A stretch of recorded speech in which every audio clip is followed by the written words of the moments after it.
Tengo un montón de periódicos encima y de noticias de teletipo de diversas partes del mundo. A veces leer los titulares simplemente ya no resume lo que está ocurriendo. Dice algo así: pulpo gigante estremece a los científicos. 3 de julio del 2003. La portada del Mercurio, el principal periódico chileno. Agencias como Associated Press o EFE dicen: la aparición de una criatura marina gigante en Chile desconcierta a todos los científicos. Incluso hay más. Los últimos datos de hoy mismo, hace unas horas, dicen: se van a realizar pruebas de ADN a la misteriosa y terrorífica criatura marina. Ha ocurrido en un país del que somos muy amigos, porque es un país que a veces significa misterio. Madrugada a madrugada durante esta temporada hemos conectado varias veces con el país andino, siempre por temas de ovnis, de movimientos sociales curiosos y también, por qué no decirlo, de criaturas, incluso de matanzas de ganado misteriosas. Bueno, pero nunca nos había ocurrido algo de este tipo. Dicen incluso que, las declaraciones están aquí impresas. Elsa Cabrera, que es directora del Centro de Conservación Cetácea, el equipo de científicos que ha recuperado este monstruo, que llegó a una zona conocida como Los Muermos, en la 10ª región de Chile, decía que creía que solo pasaba esto en las películas o relatos literarios de Julio Verne y en las recreaciones cinematográficas. Una figura grumosa, amorfa, grisácea, que nadie sabe qué es, que llegó moribunda a la playa y que, atención al dato, mide 13 metros y pesa 13.000 kilos. Y la conexión, como no puede ser de otro modo, tiene que establecerse España-Chile inmediatamente. Cristian Rifo, Chile, buenas noches. Hola, buenas noches, Iker, encantado de conversar contigo una vez más desde acá de Chile. Y nosotros, por supuesto, hablar contigo porque eres nuestra voz, nuestros ojos allí en ese país maravilloso donde ocurren cosas como esta. Cristian, compañero, ¿qué ha pasado para la gente que no se ha enterado todavía en España? ¿Qué ha ocurrido en una región, no sé si muy remota o no, de Chile? ¿Qué es lo que ha ocurrido? Sí, bueno, una zona bastante austral, cerca de Puerto Montt, en una playa cercana a Los Muermos. Encontraron como tú lo mencionabas, extraño pulpo, como le dicen acá en Chile, pulpo gigante que remece a los científicos. La verdad es que hay una revolución en cuanto a tratar de encontrar una explicación a este tema. Como tú mencionabas ahí a Elsa Cabrera, que ha sido como la que ha liderado un poco la investigación en torno a este tema. Hasta ahora se espera el veredicto oficial por parte de entidades tanto de Estados Unidos como Italia, donde se enviaron muestras para tratar de dilucidar de una vez por todas de qué se trata. Lo que sí es que el lugar donde se encontró se ha llenado de curiosos y gente también de ciencia que están buscando, como te digo, alguna explicación. A estas alturas, Cristian, desde allí, desde Chile, esta criatura está en proceso de descomposición, imagino, estaba ya deteriorada, pero ¿sigue allí o se ha transportado a algún lugar? ¿Se sabe algo o hay secretismo en torno a esta historia? La verdad es que hasta el momento esta misteriosa pulpo, también por ahí se dijo que podía ser un calamar gigante, se mantiene en el lugar. Lo que sí han hecho los científicos es sacar muestras, tanto para hacer análisis acá en Chile como algunos análisis, como te mencionaba, en el extranjero. Se supone que cuando se hace un hallazgo de este tipo, tiene que permanecer en el lugar. Si se encuentra una ballena o cualquier otro animal que se encuentre, digamos, en una zona de Chile, tiene que permanecer en el lugar. Entonces, hasta ahora lo único que se ha podido hacer es sacar muestras y la gente, se va a sacar fotos, como tú dices también, la imagen ha recorrido el mundo entero, y eso ha permitido, digamos, que haya intereses incluso el National ha planteado, por ahí lo mencionó en algún recorte de algún diario, que esto significa que hasta ahora hay muchas cosas en el mar que no tienen explicación, y esta es una más de ellas. Exactamente, el mar que está lleno de misterios, un universo del que conocemos muy poco. Vamos a intentar penetrar todavía más, sumergirnos, porque además tenemos más invitados. Puede ser una tertulia muy interesante en torno a lo que ha ocurrido en Chile, porque siempre hemos sido proclives en Milenio 3 a decir que del cosmos sabemos muy poco, pero es que de esto que está aquí junto a nosotros sí que no sabemos absolutamente nada. En determinadas profundidades accedemos a mundos que son realmente dignos de que haya vida real extraterrestre, porque esto realmente, si anda por ahí abajo, parece digno de otro mundo.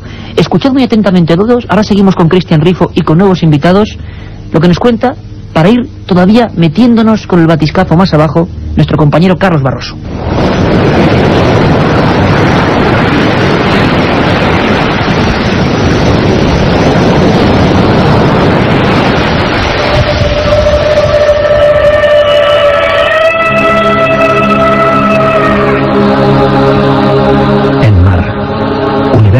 mundo inexplorado nos arroja de vez en cuando sorpresas llenas de misterio. Hace tan solo unos días, la costa chilena se ha llenado de expectación y terror. Un monstruo digno de las pesadillas de los naturalistas antiguos ha emergido como si proveniese de otro mundo. La polémica entre científicos y exploradores está servida. ¿Cuál es el origen de la criatura?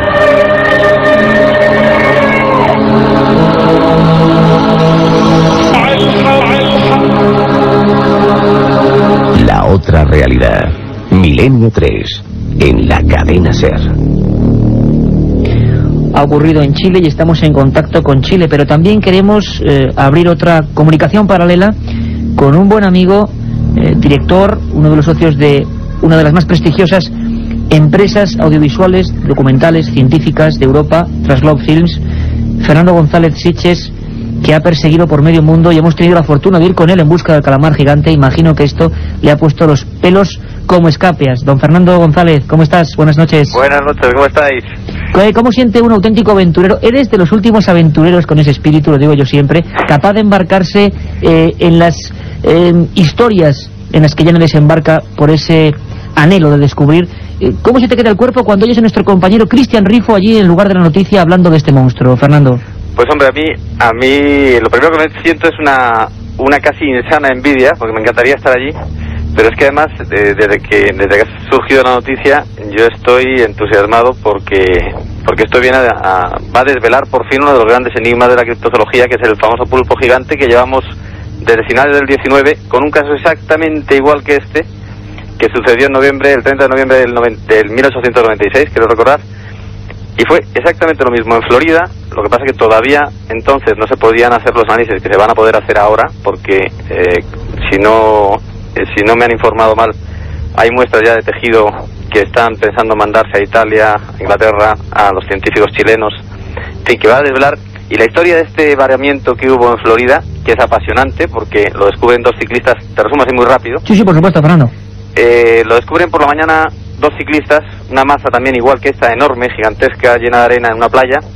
Avisan a un instituto de ciencias que había ahí en San Agustín, cerca de esta playa, a un físico, que es el doctor DeWitt Webb, que quedó ya en los anales de la criptozoología. Y este doctor Webb, que era físico, no tenía tampoco mucha idea, se da cuenta de que allí tiene un monstruo extraño del mar, y se comunica con un doctor, un tal Beryl, que es un zoólogo de la Universidad de Yale, y este es uno de esos zoólogos, de estos científicos que muchas veces tú y yo hemos hablado, que se quedan más de bata que de bota, y entonces no va hasta allí. Entonces, tú imagínate que como científico te avisan de algo parecido a esto, inmediatamente... Imperdonable. Claro, te tienes que ir inmediatamente a verlo. Él al principio no se lo cree, luego se emociona por los datos que le está dando Webb por teléfono, y entonces incluso le llega a bautizar, le llama Octopus Giganteus Beryl, le pone su nombre incluso.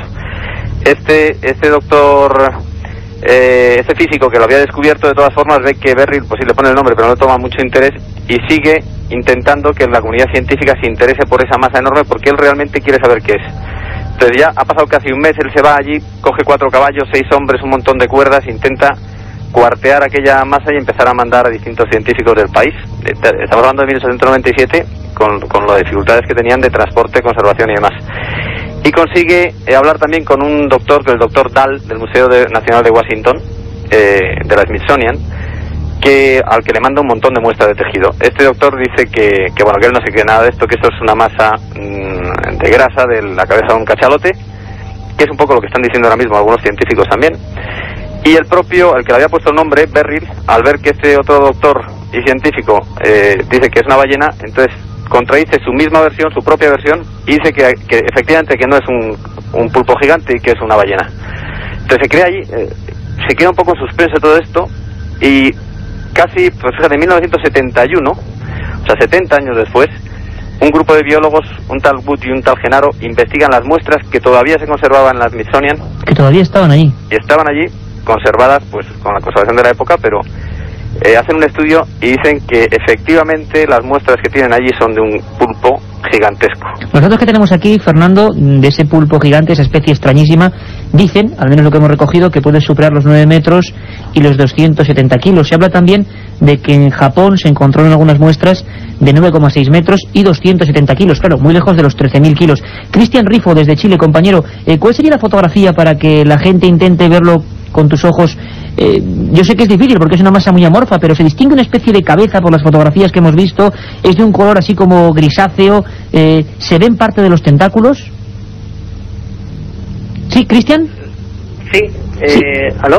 Sí, la fotografía, como te digo, está se aprecia algo bastante grisáceo, como tú dices, muy grande, cerca de 13 metros de largo, 5 metros de ancho y 1 metro de alto aproximadamente. 1 metro de alto. No sé, sí, 1 metro de alto, digamos. No se logra captar, digamos, detalles, porque, digamos, ya el estado de composición ya está bastante avanzado. Lo interesante, por lo que mencionaba Julio, si no me equivoco, Fernando Iglesias. Sí, Fernando, perdón. Fernando, es que en este caso sí se va a poder hacer un estudio detallado de esta especie, porque ya se enviaron muestras a Francia, Italia, Estados Unidos, además de las muestras que se están analizando acá en Chile. Y es muy curioso porque acá también se habló en algún momento de que fuera alguna ballena, incluso el cuero de una ballena, pero cuestión que con el correr de los días ya se está descartando completamente, según los estudios que han hecho la gente del Centro de Conservación de Cetáceos a través de Elsa Cabrera. Es muy curioso, Cristian, si me permites, que en España la repercusión ha sido, yo creo que más que ninguna otra vez, en torno al descubrimiento de este tipo de figuras. Recuerdo, por ejemplo, la edición del Correo, un periódico de aquí en España, de ABC, sacando la fotografía de este ser. En Chile, ¿cómo ha sido, Cristian? Resumidamente, ¿cómo tu país ha vivido esto? Yo creo que la noticia más, digamos, fuerte surgió a nivel internacional, y luego los medios de comunicación chilenos han ido, digamos, colgando de la noticia. Incluso hoy el diario La Última Noticia dedica un gran espacio, digamos, a analizar este tema. El diario Mercurio, tú sabes que es el diario más importante que tenemos acá en Chile, también ha dedicado bastante espacio a difundir la noticia, y creo que con el correr de los días esto ya ha ido repercutiendo mucho más en los medios de comunicación, pero sin duda los científicos desde el primer momento en que se hizo el hallazgo comenzaron a trasladarse al lugar, a sacar muestras y hacer los análisis correspondientes. Yo creo que los pasos que se han dado son los indicados como para poder determinar de una vez por todas de qué se trata, y esperamos que luego se tengan los análisis correspondientes, y lo bueno es que se tomaron las muestras inmediatamente antes de que este ejemplar ya se comience a deteriorar completamente. Tú sabes que ahí está muy cercano, digamos, a la playa, y es cuestión de días para que se comience a descomponer, o incluso animales que andan por ahí pueden deteriorar aún más su estado. Cristian, pues fenomenal información, estaremos muy pendientes contigo de lo que ocurre, y por favor, cualquier novedad, desde luego, toda España te va a escuchar para saber qué ocurre con esta criatura que ha vuelto a demostrar que el mar es un mundo mágico y desconocido. Un abrazo fuerte, Cristian. Un abrazo, gracias, y un saludo te manda Jorge Anfo, que está aquí acompañándome en esta tarde acá en esta Otro región. Saludo para ese maestro chileno. Un abrazo. Un abrazo, que estés muy bien. Fernando González Siches de Transglobe Films, pues empresa que se ha embarcado, lo repito, y me gustaría siempre remarcarlo, ¿no?, con ese ejemplo de ir a la busca de lo que parece que es imposible, pero de vez en cuando ocurre, como fue el calamar gigante aquí en las costas próximas a Asturias. Fernando, sé que es muy difícil, pero ¿de qué podríamos estar hablando? 13.000 kilos, 13 metros, parece que desborda todo lo conocido hasta la actualidad. ¿Estoy en lo cierto o no? Desde luego, sí, estamos hablando de un cefalópodo sin ningún género de dudas. Lo que no cabe duda es que por fin lo vamos a saber, vamos a desvelarlo, o sea, la genética no miente, y con el tejido que se están repartiendo vamos a saber cuál es la respuesta definitivamente. Y yo espero que, por cierto, que parte de ese tejido, hay tejido para de tomar, se lo puedan mandar, entre otros, a nuestro mutuo amigo, el doctor Óscar Soriano del Museo Nacional de Ciencias Naturales. Por supuesto. Que sabes que está secuenciando ya el ADN de distintos calamares gigantes de distintas partes del mundo, ¿no? O sea, que en España podría haber esa conexión si llega alguna muestra para desvelar parte del enigma, ¿no? Fíjate, curioso. Con toda seguridad, si le llega a Óscar, resolveríamos el enigma aquí, sin ninguna duda. Ojalá. Una última cosa, Fernando, porque queríamos dar una pincelada para que la gente sepa eso que contaba Carlos Barroso en la introducción, que el mar sigue siendo eso, un espacio casi tan importante en enigmático como lo sideral. Esto puede ser peligroso, porque claro, uno se imagina una masa de 13.000 kilos, 13 metros, con tentáculos, cabeza como todos la están imaginando. Pues tú imagínate, ¿a qué profundidad puede estar esto? Claro, es que no hay datos, ¿no? No hay ningún dato. Si todavía no sabemos a ciencia cierta qué es, imagínate que saber nada de su comportamiento. Desde luego, si tiene ese peso y ese tamaño y es un cefalópodo, hombre, el que se lo encuentre, si coincidiera en ese hábitat, porque probablemente sería de profundidad, si no ya lo habríamos visto, un animal tan grande a poca profundidad seguro que se habría visto, pues hombre, algún susto sí que te podría dar. No tanto como pintan las crónicas antiguas, sabes que siempre hemos estado viendo a la vez y juntos y disfrutando allí en el barco con el proyecto Kraken algunas láminas que se veían pulpos gigantes atrapando barcos como eran los que dibujaba Montfort, o incluso en tierra cogiendo a paseantes y llevándoselos. Eso no es real, pero lo que sí que es cierto es que si hay un pulpo de ese tamaño a gran profundidad y tienes la mala fortuna de que en un mini submarino, que sería la única forma de estar ahí abajo, te encuentras con él y se mosquea con el mini submarino, tendrías un muy serio problema. Fernando, lo dejamos de momento ahí, estamos pendientes, quizá por vez primera en este asunto de la criptozoología. Lo que podemos esperar es que la ciencia, no es como hace un siglo y pico, que la ciencia pueda resolvernos el misterio, y estamos, parece que a horas de saber, de dónde surge esta criatura. Impacientes estamos, y además ya sabes que aunque resuelvan quedan miles de misterios ahí abajo por resolver.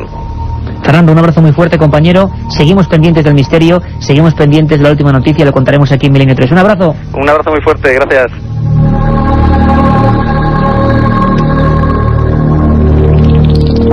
La otra realidad. Milenio 3, en la cadena SER.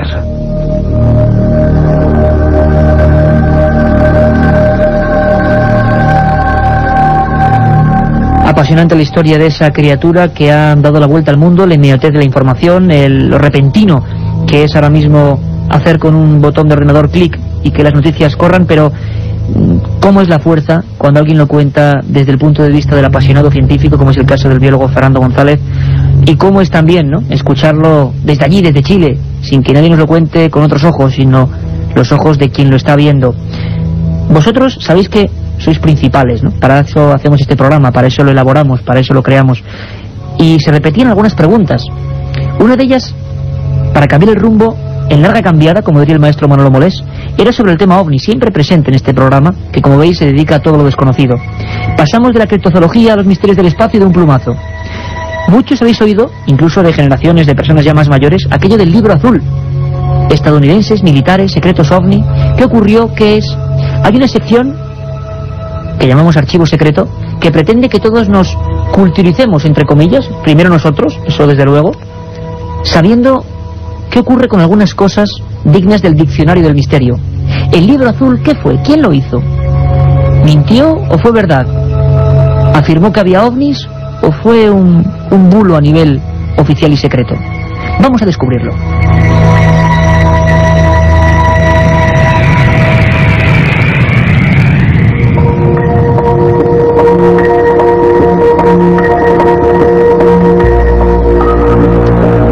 El proyecto Libro Azul, encabezado por la Fuerza Aérea Norteamericana y avalado por el gobierno estadounidense, fue el primer estudio oficial sobre ovnis que provocó grandes decepciones.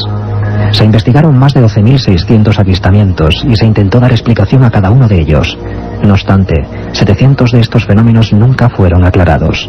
El proyecto Libro Azul comenzó a funcionar el 4 de abril de 1952 y recibió carpetazo definitivo 17 años más tarde, el 17 de diciembre de 1969.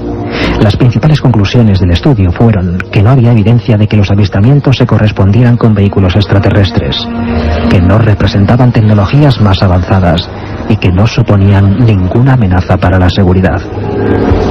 En definitiva, se achacaban los avistamientos de objetos no identificados a la histeria colectiva, a fenómenos astronómicos, a satélites, a luces o a simples bromas. Muchos investigadores creen que los estudios no fueron realizados con el suficiente rigor científico y que los encargados del proyecto fueron presionados para dar explicaciones sencillas y calmar así a la opinión pública. Otros, sencillamente, creen que el proyecto Libro Azul nunca se cerró verdaderamente, sino que solo cambió de nombre para seguir investigando en secreto.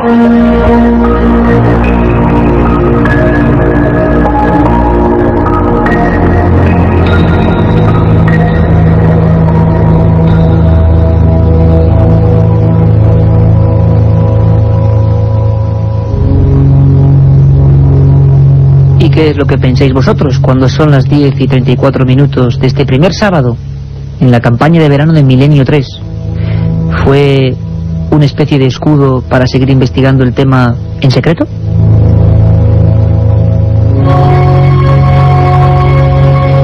Secretos de otro tipo nos llevan de nuevo bajo el mar. No solo criaturas marinas llaman nuestra atención, sino extrañas construcciones. Debo decir, en honor a la verdad, que todavía está sin confirmar, pero en algunas agencias y a través de diversos medios internauticos ha aparecido la noticia, fechada hoy mismo, 5 de julio, hacia las 3 de la madrugada, y emitida en una primera instancia el día 4, del hallazgo de ciertos túneles, canales que parecen artificiales entre Gibraltar y Cádiz. Esto traería a colación lo que muchos astroarqueólogos, arqueólogos a secas, egiptólogos, personas que se encargan de estudiar las antiguas civilizaciones, muchos de ellos llevan una batalla, conoceremos algunos de ellos en próximos programas, diciendo que precisamente ahí, en esa zona que ya describió Platón, donde estaba la Atlántida, la mítica Atlántida, para algunos no es cuestión de literatura, sino de realidad, nosotros dejamos simplemente puntos suspensivos, se establecía concretamente entre la región antigua de Gades y el Atlas. Ahora parece que se sigue investigando. Un investigador, o varios investigadores gaditanos, entre ellos un buen amigo de este programa, José Antonio Caravaca, llegó junto con nuestro corresponsal Luis Mariano a fotografiar a nivel de sonar, de radar, algunas de estas curvaturas casi cilíndricas en el fondo del mar. Y la polémica siempre ha seguido. Ahora salió ese teletipo y queremos saber qué es lo que ocurre. Javier Sierra, compañero, director de Más Allá, buenas noches. Hola, buenas noches. Javier, ¿a ti qué te suena todo esto? Esta noticia que se ha difundido, pues, es lo que ocurre, ¿no?, con la velocidad que hoy en día tienen los medios internauticos y cibernéticos sobre el hallazgo de supuestos canales, dice sin titular, entre Gibraltar y Cádiz. ¿Podemos hacerle caso o no? Bueno, yo creo que debemos de momento mantenerla en la nevera y observarla con detenimiento. Primero porque la noticia habla de científicos españoles sin decantarse por nombres o por una institución concreta. Es decir, es en ese sentido muy vago decir científicos españoles han descubierto canales artificiales en la zona que Platón decía que podía estar la Atlántida, o una de ellas, porque Platón hablaba de más allá de las columnas de Hércules. No obstante, hay varias cosas que creo que merecen consideración. Las primeras noticias hablan de métodos técnicos para, por ejemplo, establecer el relieve submarino de toda ese área en la que aparecen estos canales, que no es que diga que sean artificiales, sino que podrían haber sido utilizados para la navegación en la antigüedad. El hecho, como tú muy bien decías, no es nuevo. De hecho, hay varios precedentes de notables investigadores que han buscado restos de la Atlántida precisamente en esa zona de la geografía española. Te voy a citar dos que creo que son interesantes, ¿no? Por un lado, y todavía está en activo esa investigación, está la doctora Maxine Asser, que es una norteamericana que desde 1959, es decir, casi desde ayer, ¿no?, como quien dice, está buscando restos de ciudades atlantes, porque ella cree que ahí había una confluencia de núcleos urbanos en la antigüedad, y dice haber descubierto en esa zona precisamente de la que ahora procede la noticia hasta los restos de 4 ciudades sumergidas en la zona del litoral gaditano, que bueno, fueron ubicadas hace ya algunos años con la ayuda de un mítico buceador de la zona ya fallecido, que es Paco Salazar. Y también hay otra investigación más antigua, de principios del siglo XX, muy fascinante, muy romántica, que nos remite a una súbdita norteamericana. Era la esposa del cónsul inglés en Sevilla, que se llamaba Elena María Widsow. Esta mujer, Elena María Widsow, publicó en 1928 un libro que se titulaba, y que nunca fue traducido al español, Atlantis in Spain, o perdón, Atlantis in Andalusia, la Atlántida en Andalucía, y decía que la Atlántida era poco más o menos que la civilización madre de la que bebió la civilización, la cultura tartésica, y que la ciudad de Niebla, en la provincia de Huelva, era el último vestigio de esa supercivilización que quedaba en tierra firme. O sea que de momento precaución, lógica. Sin embargo, la noticia, como tú bien dices, Javier, no es nueva. Recientemente también Luis Marino Fernández desde Cuba nos traía, al parecer, esos hallazgos asombrosos que están siendo analizados, esas supuestas estructuras pétreas bien cortadas en el fondo de las aguas cubanas. Paulina Zelinsky, la persona de Exploramar, antigua ingeniera de submarinos soviéticos, hablaba de, bueno, un hallazgo sensacional. Parece que el mar sigue, bueno, arrojando, como decimos, muchas incógnitas. Unas de ellas enfocan puntos muy concretos, y uno sería esta zona del estrecho entre Cádiz y Gibraltar. Javier, un abrazo fuerte, gracias por este resumen perfecto y sintético de lo que ha ocurrido. Seguiremos la noticia, como ocurre con el asunto del supuesto pulpo gigante de Chile, y veremos, yo creo que en espacio de horas, si la noticia va para arriba o se viene abajo. Un abrazo fuerte, compañero. Otro para ti. Hasta pronto.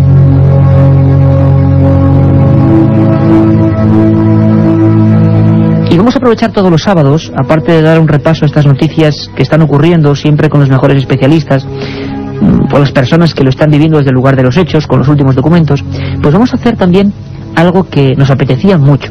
Sabéis que habitualmente en madrugada tenemos un montón de secciones que van a seguir ahí, aparte de vuestras llamadas, secciones como las leyendas urbanas, secciones como los viajes fuera de España, secciones como la conspiración de Santiago Camacho o la historia perdida, una forma diferente de ver los hechos históricos y nuestro pasado. Pero ahora queremos hacer una cosa todavía, creemos que más interesante si cabe, y que nos quedaba ahí en la agenda pendiente. Ahora, con 3 horas a la semana, tenemos tiempo para hacerlo. Queremos coger, como decían los antiguos, el ronzal, las botas de exploración, un cuaderno en blanco y un micrófono de la cadena SER, por supuesto, y irnos a descubrir la España enigmática, misteriosa, distinta. Has elegido un lugar sugerente y que tiene un sinfín. Nos hemos quedado hasta cortos, ¿verdad, Carmen? Pues sí, que la verdad es que hay miles de lugares mágicos en España que intentaremos recorrer a lo largo de estas horas de verano en Milenio 3, y uno de ellos es muy especial porque mañana empiezan sus fiestas allí. Mañana mismo, Navarra. San Fermín, aunque es el día 7 y la gente piensa que empieza el día 7, no, empieza mañana día 6, Navarra, San Fermín, Pamplona. Así que hay sitios misteriosos, por allí. Muy misteriosos, y que pues todos aquellos amigos que anden por la zona o que después de oír estas informaciones, este reportaje, quieran viajar hasta allí, que lo hagan porque se van a encontrar con cosas realmente espectaculares. Esta sección nos la proponían muchos amigos, entre ellos Jorge, un mail que nos ha llegado y que decía que se iba a ir de vacaciones a Cantabria, lugar que también haremos un reportaje sobre él, porque también hay parajes maravillosos y sitios misteriosos allí, te lo prometemos, Jorge. Pero nos ha puesto precisamente en el camino para realizar estas rutas que nos llevarán a lo largo de todas las semanas a recorrer esa España misteriosa, esa otra España que no viene en los libros. Vamos a ponernos un reto, Carmen, a ver si somos capaces de que ninguna provincia, por lo menos comunidad, quede sin nuestro viaje. Ese viaje con otros ojos distintos, donde descubriremos lugares, misterios, enclaves. Nos vamos a Navarra.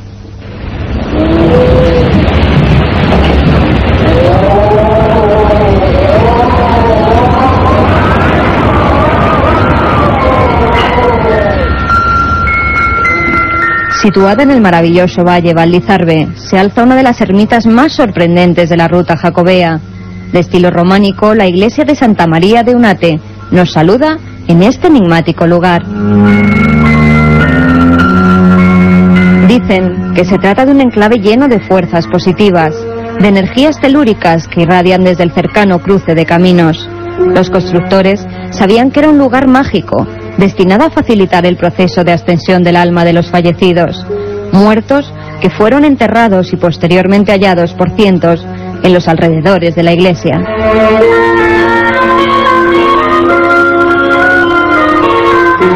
Según la tradición, en el lugar donde hoy en día se alza la construcción, antaño había cuevas en las que se cobijaba gente de mal vivir. Los maleficios, las agresiones, las matanzas y los rituales satánicos se oían desde los pueblos más cercanos. No se sabe a ciencia cierta cuál es el origen del edificio, ni quién lo mandó construir, aunque todo apunta a la orden del Temple. Los primeros documentos que mencionan este enclave datan de 1520, aunque según los arqueólogos, su construcción se produjo mucho antes, hacia 1170. Pero los expertos aseguran que fueron ellos y no otros los que alzaron este templo octogonal y su singular galería porticada, que le da el nombre de Unate, en euskera 100 puertas. Cada uno de sus arcos parece abrirse a la mirada atenta del solitario visitante.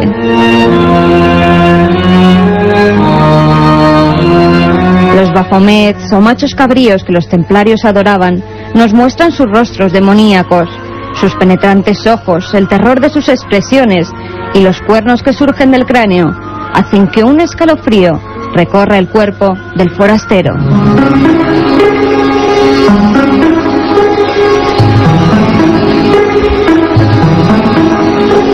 La tradición navarra no se centra solo en brujería, también las reliquias forman parte de su cultura. En Sangüesa se encuentra un museo que nadie debe dejar de visitar. En las muchas ermitas que se alzan en el pueblo podemos encontrar las más curiosas y variadas reliquias. La iglesia de Santa María contaba con astillas del madero de la Santa Cruz, cabellos de la Virgen María, aceite de la tumba de Juan el Evangelista o piel de San Bartolomé. Pero en estas fechas lo que el viajero no puede perderse es una de las fiestas más conocidas del mundo, los Sanfermines de Pamplona.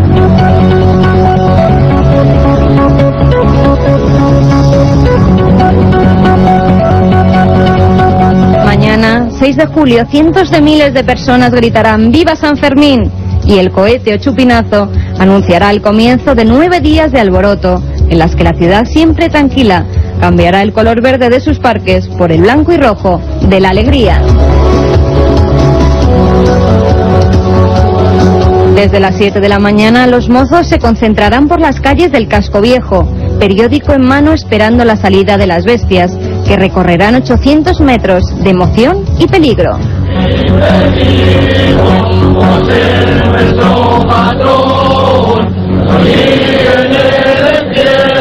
Un espectáculo sin igual, retransmitido a todo el mundo, y que en su esencia es un ritual perdido en la bruma de los tiempos, donde hombre y toro bailan con la muerte.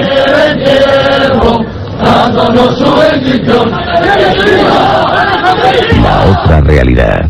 Milenio 3, en la cadena SER.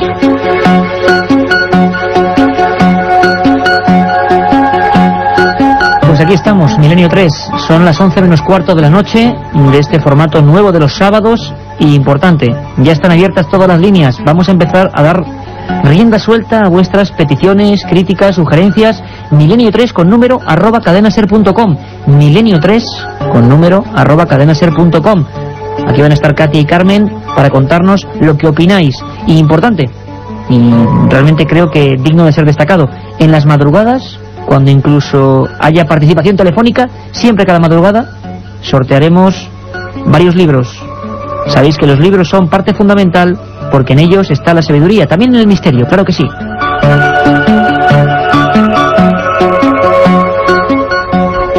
Y ahora lo que creemos importante es también, bueno, pues complacer a tantos amigos de Milenio 3 que se han ido incorporando con el tiempo y que nos preguntabais por temas clásicos, temas que han sido tocados en la Sábana Santa, las Casas Encantadas, un sinfín de historias relativas a ovnis, los templarios, conspiraciones. Bueno, ¿qué hemos querido hacer?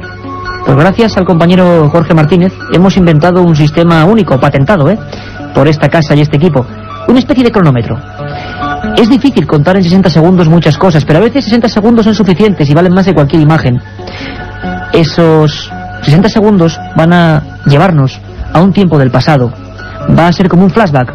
Van a llevarnos a otro Milenio 3, a un momento concreto. Puede que alegre, puede que terrorífico, a un documento. Después, en 60 segundos, saltará por supuesto la alarma y seguiremos nuestro rumbo en el presente. Les preguntabais muchos por la zombificación, por los muertos vivientes de Haití. Leyenda, realidad, fraude.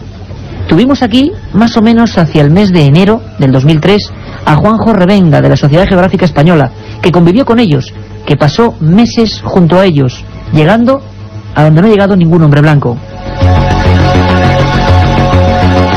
Nos contó historias terribles, algunas de ellas la que se refería al polvo zombie, esa especie de sustancia del pez globo que, expulsada o soplada sobre la cara del incauto, le llevaba en estado de catalepsia, y luego con extraños rituales se desenterraba personas que habían sido dadas por muertos.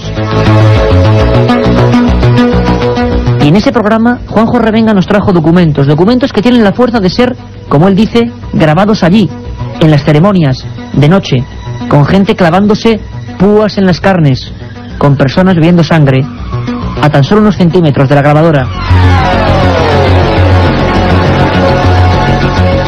si os parece, vamos a hacer eso. Cada sábado lo haremos. Irnos al pasado, un viaje a otro tiempo, con el crono en marcha. Esto es Un Minuto del Pasado.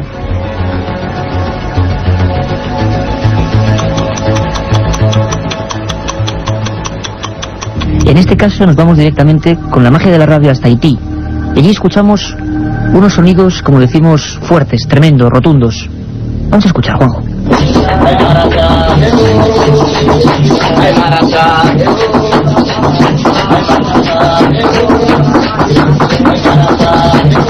Estamos escuchando a unos brujos. Aquí estamos en una ceremonia vudú en las montañas.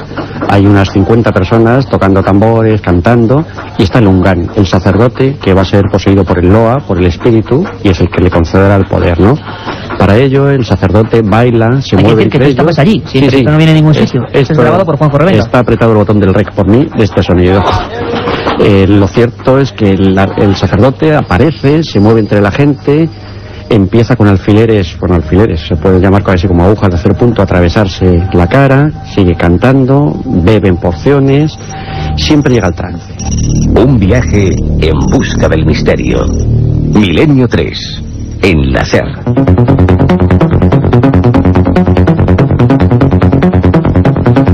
Y saltó la alarma que nos decía que no había tiempo para más, pero da de mucho, ¿verdad? Cuando son terribles, como en este caso, 60 segundos son como 60 libros, 60 universos.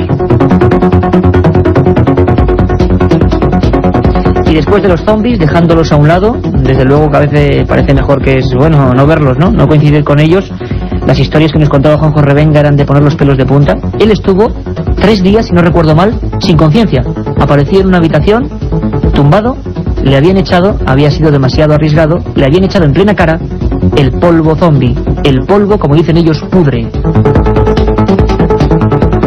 Bueno, y ya estamos en plena recta final. milenio3@cadenaser.com, milenio3 con número @cadenaser.com.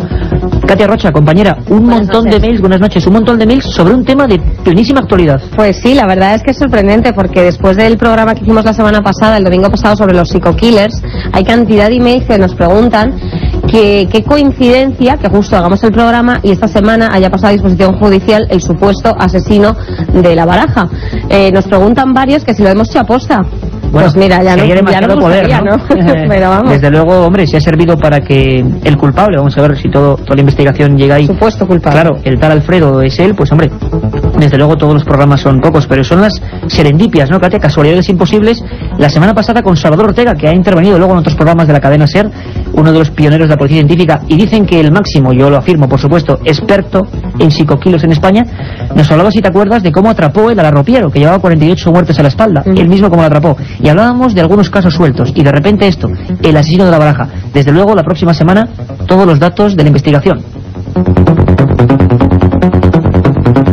Tenemos un mail que hemos recibido de Alonso, dice que tiene 21 años y que quisiera tener información sobre algunos de nuestros libros, sobre enigmas, y además algo que recapitule todos los programas que estamos haciendo, o si pensamos hacer alguna sección, como habrá visto nuestro amigo, hemos rescatado ese minuto de lo que ha sido un programa de Milenio 3. Y haremos muchos más, y iremos a viajar por España, y creo que incluso hay posibilidad de hacer un recuento terrorífico, os lo aviso, de las grandes películas de terror, esas que de alguna forma, por algo, por una escena, por un sentimiento, por una sensación, nos han marcado. Cine de terror, pronto aquí en Milenio 3.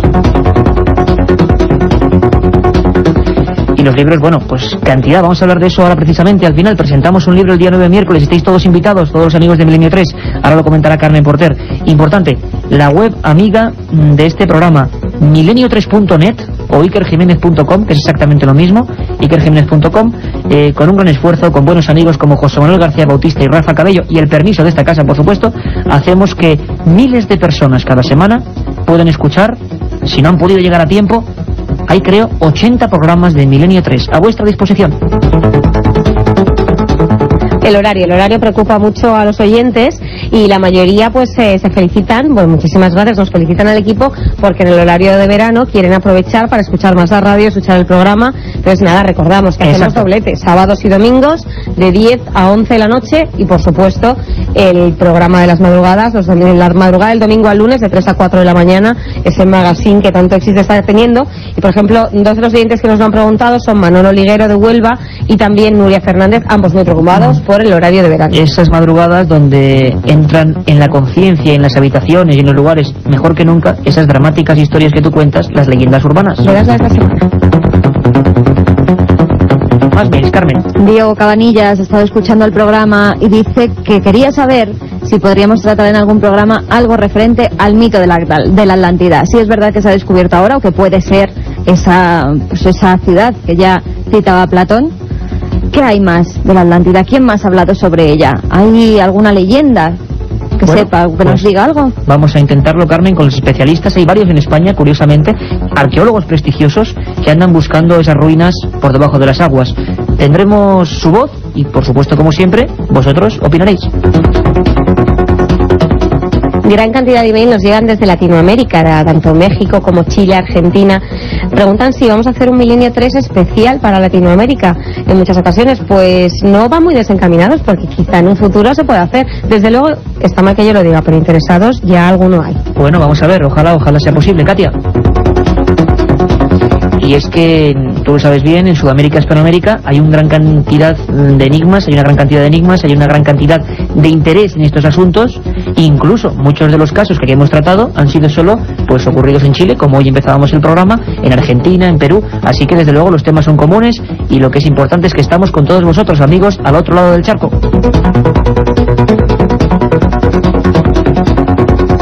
Y lo que es importante es que hay varias citas. Katia, una importante antes de que comente Carmen, un par de cosas también dignas de tener en cuenta. Es que, aunque no podemos dar muchos datos, el próximo sábado en 7 días estamos en La Coruña, en un lugar importante, ¿no? Sí, nos vamos al castillo de San Antón, un castillo precioso, un castillo fortificado, es una auténtica maravilla. Lo hemos estado viendo las fotos en internet, es el actual Museo Arqueológico de La Coruña, y vamos a hacer el programa desde allí en directo para nuestros oyentes. Con público. Con público, exactamente. Creo que un montón de gente va a poder ir a ver el programa en directo y también hacer sus preguntas a los miembros del equipo.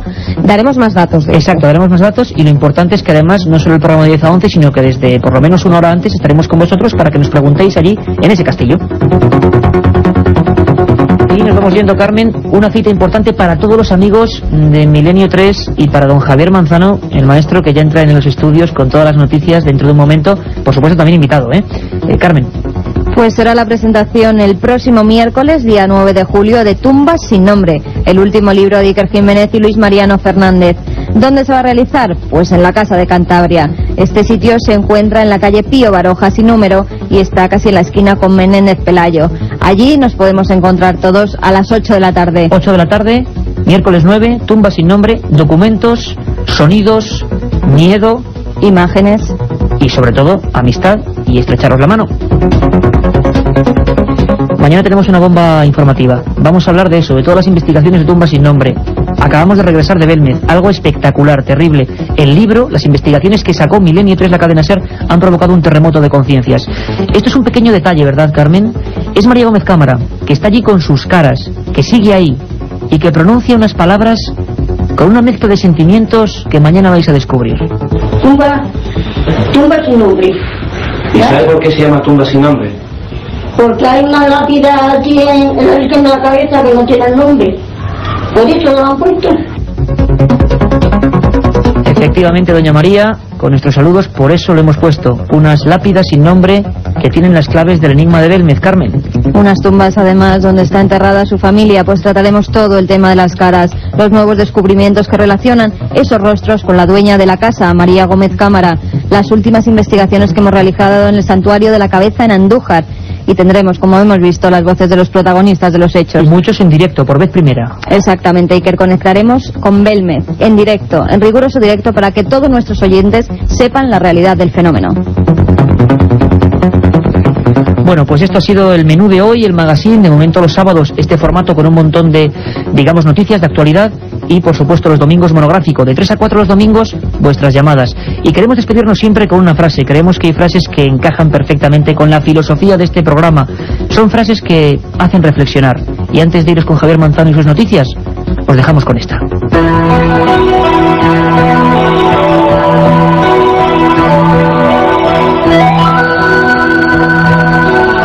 Decía Albert Einstein, lo más incomprensible del mundo es que sea incomprensible.